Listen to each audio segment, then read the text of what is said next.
Donc, les règles des fonctions linéaires vont toujours avoir la même forme, la forme y égale ax plus b. Si on l'écrit en forme fonctionnelle, bien, ça va être la forme f de x égale, même chose, ax plus b. Dans ces formes-là, le paramètre a veut toujours dire la même chose, donc le a, ça va être notre taux de variation.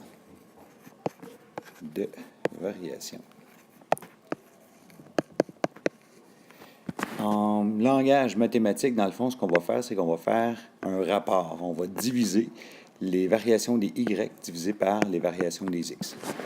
Le paramètre b, quant à lui, va toujours être égal, dans le fond, à la valeur initiale.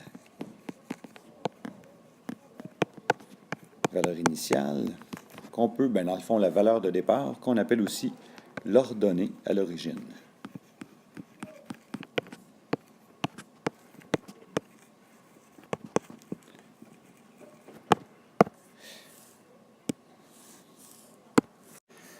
Pour mieux comprendre, dans le fond, le rôle du paramètre A, le rôle du paramètre B, dans le fond, ce qu'on va aller faire, on va aller faire un petit exemple de l'autre côté. Donc, dans notre exemple, on a Didier. Didier loue un kayak, il doit débourser 20 $ en partant, donc 20 $ de frais fixes. Et à ces 20 $ de frais fixes-là, dans le fond, s'ajoute 10 $ pour chaque heure supplémentaire. Fait que si on regarde au niveau de notre règle, on sait que c'est une règle de degré 1, donc une fonction linéaire.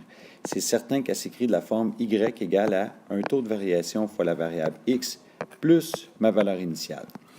Si je regarde au niveau de mon taux de variation, donc si, par exemple, là, au niveau de mon y puis de mon x, là, je change les variables, je les mets plus concrètes, nous, ce qu'on veut savoir, on veut savoir combien Didier devra débourser en dollars en fonction du nombre d'heures n.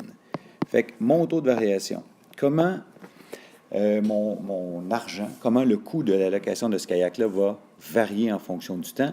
Bien, ça va être une variation de 10 $ pour chaque heure, chaque nombre d'heures de location, plus mes frais fixes du départ qui étaient de 20 $. Donc, dans cette règle-là, on a le taux de variation ici qui est de 10 $ de l'heure, puis on a ici la valeur initiale qui est de 20 $.